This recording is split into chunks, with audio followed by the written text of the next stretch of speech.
ବୈପାରିଗୁଡ଼ା ଥାନା ଅଧୀନରେ ରହିଥିବା ପେଟାଘାଟି ତିନିବାଙ୍କ ମନ୍ଦିର ଏକ ବୁଲାଣି ନିକଟରେ ଆନ୍ଧ୍ରପଟୁ 12 ଚକିଆ ନୀଳଗିରି କାଠ ବୋଝେଇ ଟ୍ରକ୍ ଜୟପୁର ଅଭିମୁଖେ ଆସୁଥିବା ବେଳେ କୌଣସି ଏକ କାରଣରୁ ଭାରସାମ୍ୟ ହରାଇ ଘାଟିରେ ଓଲଟି ପଡ଼ିଛି। ଦୁର୍ଘଟଣାରେ କେହି ମୃତାହତ ହୋଇନଥିବା ଦେଖାଦେଇଛି।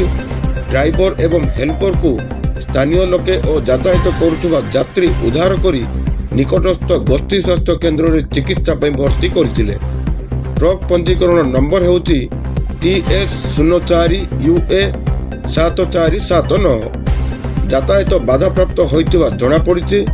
ଟ୍ରକ୍ ମାଲିକ ଖବର ପାଇ ଅନ୍ୟ ଏକ ଟ୍ରକ୍ରେ କାଠଗୁଡ଼ିକୁ ସ୍ଥାନାନ୍ତର କରିଛନ୍ତି। ଏହି ବୁଲାଣି ନିକଟରେ ବାରମ୍ବାର ଦୁର୍ଘଟଣା ଘଟୁଥିବା ବେଳେ ବିଗତ ଦିନରେ ଅନେକ ଲୋକ ମୃତ୍ୟୁ ହୋଇଥିବା ଜଣାପଡ଼ିଛି। ଏହାକୁ ଦୃଷ୍ଟିରେ ରଖି ମଧ୍ୟ ପ୍ରଶାସନ ପକ୍ଷରୁ କୌଣସି ପଦକ୍ଷେପ ନେଉନାହାନ୍ତି ବୋଲି ଏହି ରାସ୍ତା ଦେଇ ଯାତାୟାତ କରୁଥିବା ଯାତ୍ରୀମାନେ ସୂଚନା ଦେଇଛନ୍ତି। ଜୟପୁରରୁ କୋରାପୁଟ ଜିଲ୍ଲା ପ୍ରତିନିଧି କୃଷ୍ଣ ଖରାଙ୍କ ରିପୋର୍ଟ, G9 ଓଡ଼ିଆ।